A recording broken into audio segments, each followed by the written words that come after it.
আসসালামু আলাইকুম। সবাই কেমন আছেন?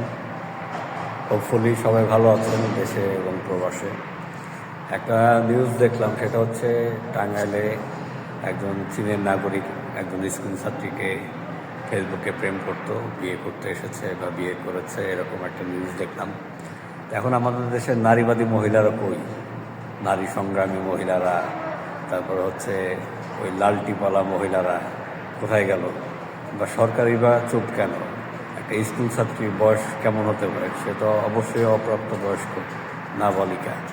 তো তার বিয়ে কিভাবে আপনারা মেনে নিচ্ছেন, বা মিডিয়া ফলাওভাবে কিভাবে প্রচার করছে?